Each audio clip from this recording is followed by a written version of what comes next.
Hello, नमस्कार, प्रणाम, आदाब, सत श्री अकाल। कैसे हैं आप सभी मेरे प्यारे विद्यार्थियों।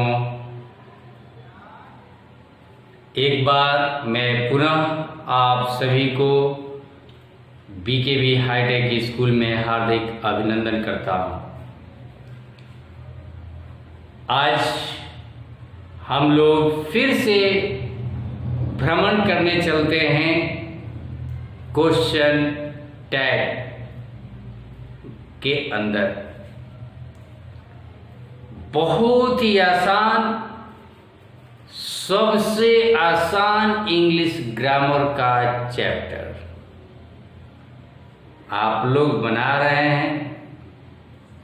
लग रहा होगा आप लोगों को आसान, लग रहा होगा नहीं, लग रहा है। देखिए, आज मैं क्वेश्चन टैग का फिनिश, समाप्त। टेंशन नहीं, इतना जल्दी जल्दी आप लोग बना रहे हैं, उम्मीद तो हो ही गया है ना। आसान लग रहा है, बहुत आसान है ना। नहीं बोलेंगे आप लोग। चलिए, हम लोग कल पढ़े थे कि क्वेश्चन टैग में सब्जेक्ट का चयन किस प्रकार करेंगे। आज भी हम सब्जेक्ट का चयन ही बताएंगे कि किस प्रकार से, है ना।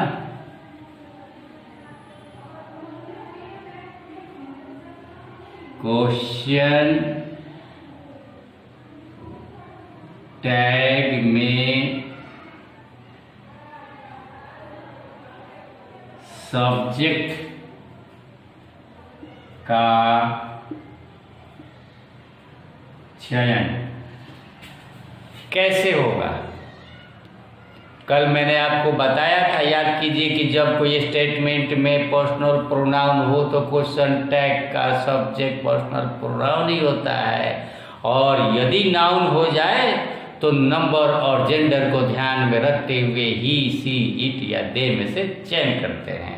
नंबर 1 बताया था, और नंबर दूसरा रूल मैंने बताया था कि अगर देयर हो तो क्वेश्चन टैग का सब्जेक्ट देयर होगा, 1 हो तो 1 होगा, लेकिन दिस दैट होगा तो क्वेश्चन टैग में इट होगा, दिज दोज होगा तो क्वेश्चन टैग में दे होगा। लेकिन कब? जब ये प्रोनाउन के रूप में रहे तब।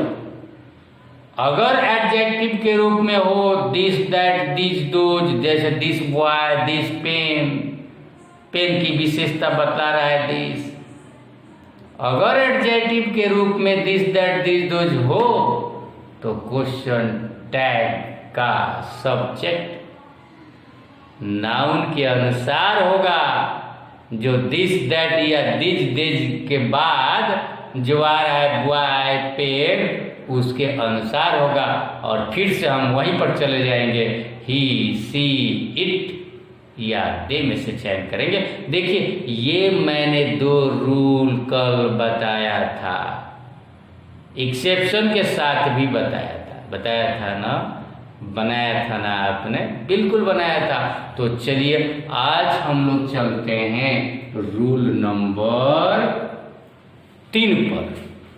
भाई, क्या है rule number 3?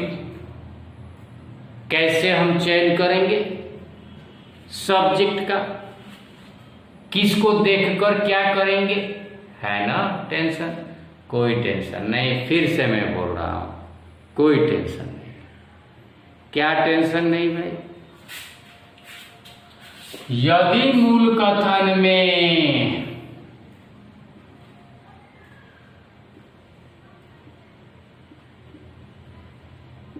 No one, none, nobody, somebody, everybody, everyone, और कुछ होता है ऐसा, एनीवन, और कुछ बोलिए क्या क्या होता है भाई, सब तो लिख ही दिया है। Someone, everyone, everybody, somebody, nobody. अच्छा नोबॉडी नहीं लिखा हूँ, नोबॉडी तो लिखा है। एवरीवन, एवरीवन, एवरीबॉडी लिखा हूँ, एवरीवन भी लिखा हूँ, सब लिखा। अगर हो तो क्वेश्चन टैग का सब्जेक्ट अलग अलग नहीं, एक ही बार बता रहा हूं, बस दे होगा जी, याद रखना, अलग अलग याद नहीं करना है, बस ये स्टेटमेंट में दिख जाए दे लगा देना है, लगा देना है, टेंशन नहीं लेना है। उदाहरण दे दो दो चार, चलिए उदाहरण भी लिख लीजिए, है ना। No one should stay here, किसी को भी यहाँ नहीं ठहरना चाहिए। क्या होगा, शुड है, नॉट नहीं है, शुडंट दे, क्यों दे, नो वन दिख गया, इसलिए हम यहां लगाएंगे दे।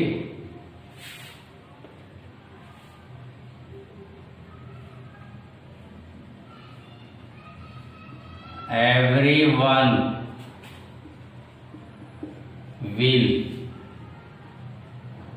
कम हियर, हर कोई यहाँ आएगा, नहीं आएगा। एवरीवन, बहुत सारे लोग हैं तब ना एवरीवन कह रहे हैं, एक रहता तो खाली वन कहता है, इसीलिए दे लगेगा।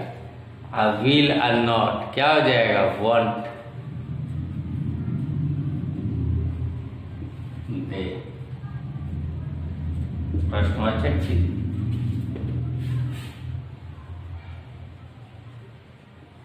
somebody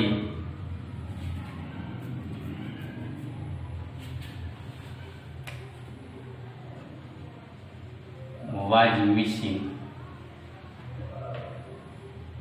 क्या हो जाएगा, दे होगा, somebody है ना, was है, लेकिन यही ध्यान रखना होगा, यहाँ were not होगा, weren't होगा। क्यों होगा, somebody के साथ तो वाज लगता है कोई व्यक्ति, लेकिन जब दे लगाएंगे तो यहाँ भर दे के अनुसार लगेगा। ये वेरी इंपॉर्टेंट है, याद रखिए, नोट कीजिए। यहां पर अगर खुद सोच ले, एवरीवन, एक वाक्य दे ही दे रहा हूं या दूसरे से बोल रहा हूं मैं, नॉन हैज अ पेन,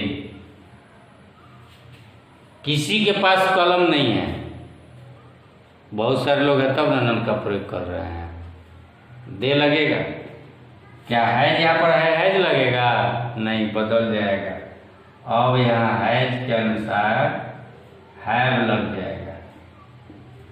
क्यों, हैज लगा था नॉन के अनुसार, यहाँ तो दे लगाना है ना, तो दे के अनुसार अब हैव हो जाएगा।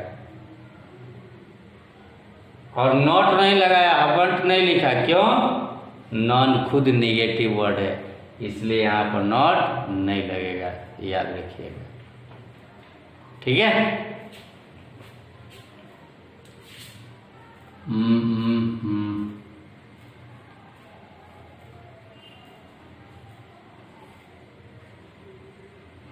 Nobody is present, कोई उपस्थित नहीं है, nobody दिख गया, क्या लगाएंगे बोलिए?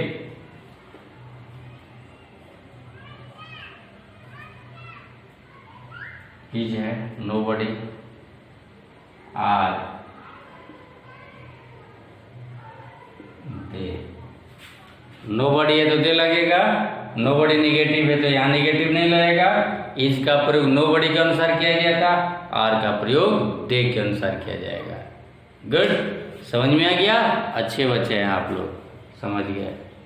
चलिए अब हम चलते हैं एक और रूल के तरफ, बिल्कुल इसी से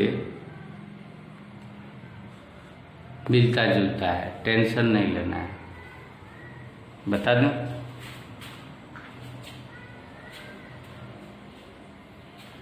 पहले मैं उदाहरण मिटा दूं तब न आपको आगे वाला रूल बता दूं। नंबर 4, यदि मूल कथन में नथिंग, समथिंग, थिंग लग जाए, एवरीथिंग,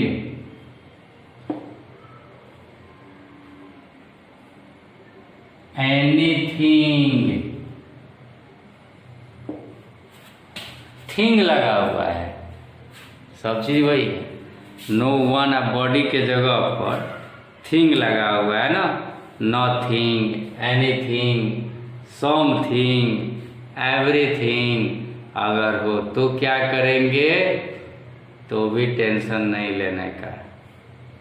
जहाँ दे लिखते थे ना, आप जानते हैं ये थिंग नॉन लिविंग थिंग वस्तु के लिए लिया जाता है, किसी चीज के लिए, इसीलिए यहाँ पर ईट लगा देंगे, बस हो गया, छोटा सा ईट, काम खत्म।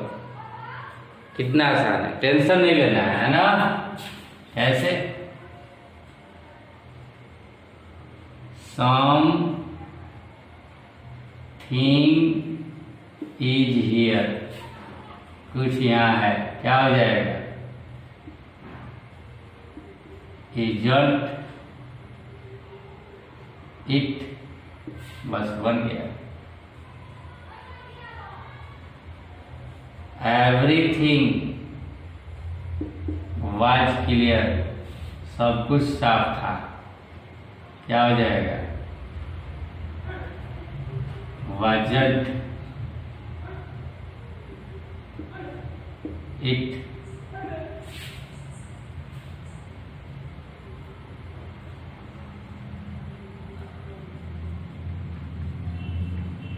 नथिंग इज फाइन, कुछ भी ठीक नहीं है। इज इट, नॉट नहीं लगाएंगे, क्यों नहीं लगाएंगे? पहले ही बताया हूं, नथिंग खुद जो है नेगेटिव वर्ड है, इसलिए नॉट नहीं लगाएंगे। क्लियर? बोलिए, सब कुछ समझ में आ गया? आगे बताओ rule number 4 and last. Rule number 4 and last, यदि बहुत बार सब्जेक्ट मूल कथन में, ध्यान दीजिएगा, सब्जेक्ट जगह पर ऑल ऑफ, नॉन ऑफ और इनके बाद कुछ न कुछ रहता है, नॉन ऑफ,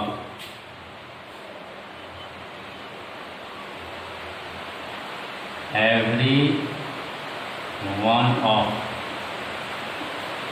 इस तरह से most of, some of, one of,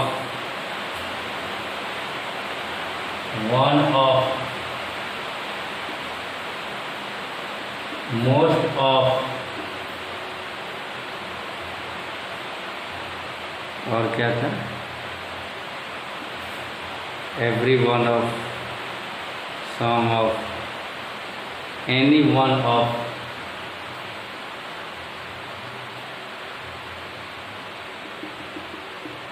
ऐसे अगर मतलब है।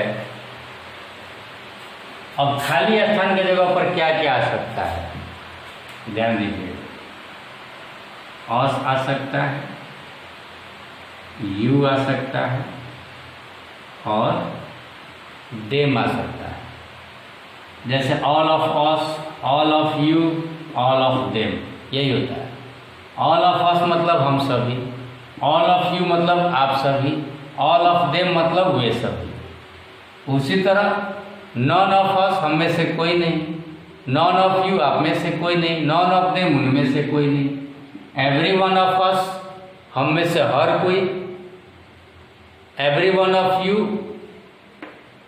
आप में से हर कोई, एवरी वन ऑफ देम उनमें से हर कोई। इसी तरह का होता है। वन ऑफ मतलब एक, वन ऑफ अस हम में से कोई एक, वन ऑफ यू आप में से कोई एक, वन ऑफ देम उनमें से कोई एक, मोस्ट ऑफ अस हम में से अधिकांश लोग, मोस्ट ऑफ यू आप में से अधिकांश लोग, मोस्ट ऑफ देम उन लोग में से अधिकांश लोग, any one of you, any one of us आप में से कोई भी, एनी वन ऑफ यू आप में से कोई भी, अस रहेगा तो एनी वन ऑफ अस हम में से कोई भी, एनी वन ऑफ देम उन लोगों में से कोई भी।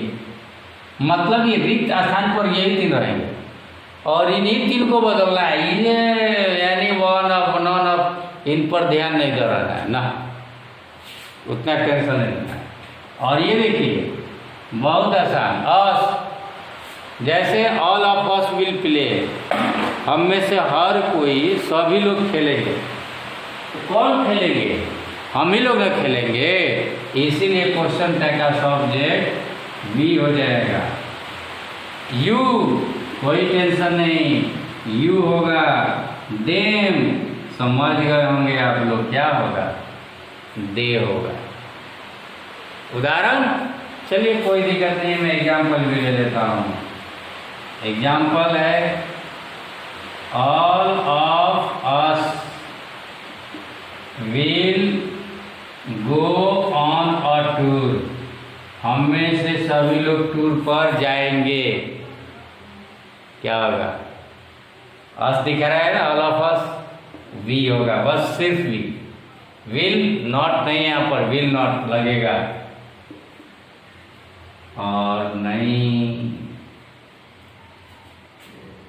ऑल ऑफ अस के साथ तो विल लग गया, लेकिन यहाँ पर हो जाएगा शैल, क्योंकि वी के साथ होता है, लगता है शैल, इसलिए हो जाएगा यहाँ पर शांत we,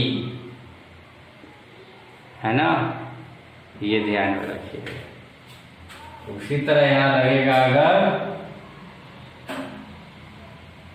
any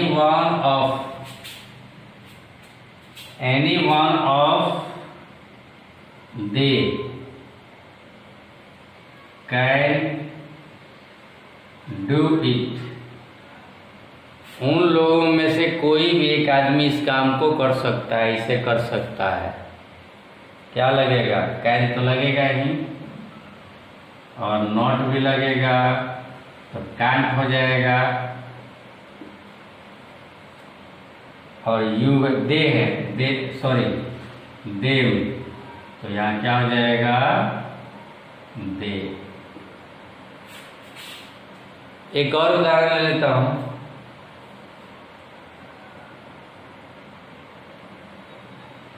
non of us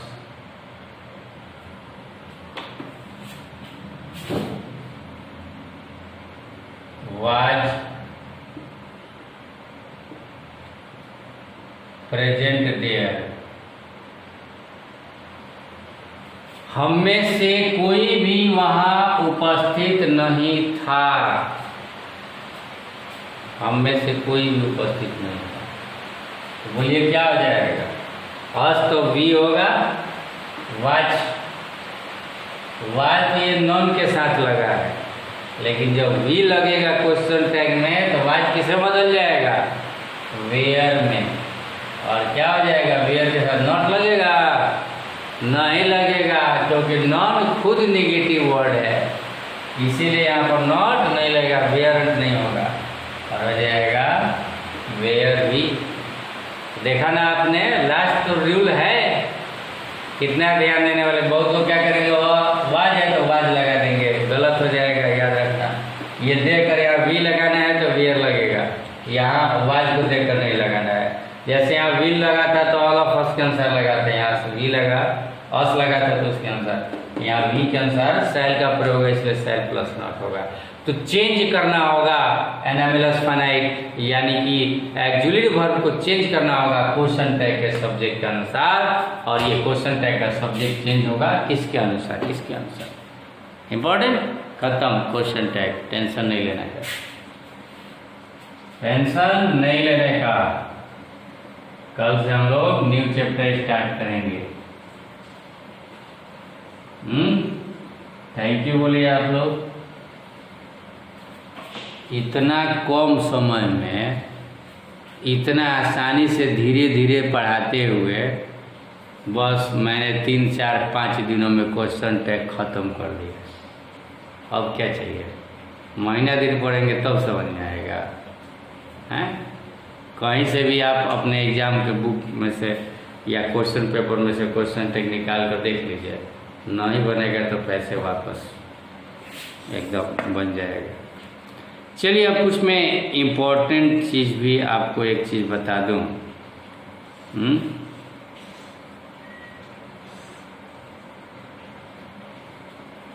important, बहुत ही महत्वपूर्ण स्पेशल चीज़ नंबर 1 में बताना चाहता हूँ, है ना। एक उदाहरण है, देखिएगा। I am your best friend, मैं आपका सबसे अच्छा दोस्त हूँ। I am your best friend, क्या होगा यहाँ, कौन बताएगा? यहाँ क्या होगा? तो जिसने मेरा पहला क्लास किया होगा, क्वेश्चन टैग का देखा होगा, वही बना सकता है। जब आई एम रहता है तो बताया हूँ ये स्पेशल चीज़ है भाई, आरंट आई हो जाता है। ये स्पेशल चीज़ है भाई, आरंट आई हो जाता है। I am your best friend, यहाँ आई के साथ आर नहीं लगता है, आई के साथ एम नहीं लगता है, यही एक्सेप्शन है, अपवाद है। अब इस पर विवाद मत कीजिए, है ना। आर और नॉट लगा, इसमें नॉट नहीं था तो आरंट आई हो गया, याद रहेगा ना। दूसरा चीज और भी कुछ बताऊंगा। नीड और डेयर हमेशा मॉडल एंड वर्ब बन के ही नहीं आएंगे, कभी कभी मेन वर्ब की तरह भी यूज हो सकता है। आई नीड गो देयर, मुझे वहाँ जाना जरूरी है। तो देखिए ये मेन वर्ब है, और ये नीड मॉडल एक्सियल वर्ब के रूप में यूज हुआ है, शुरुआती दौर में बताया। और नीड का मॉडल नीड नॉट बनाया ना आपने, ये क्या हो जाएगा, नीड नॉट आई बन गया। लेकिन अब यहीं पर होगा ही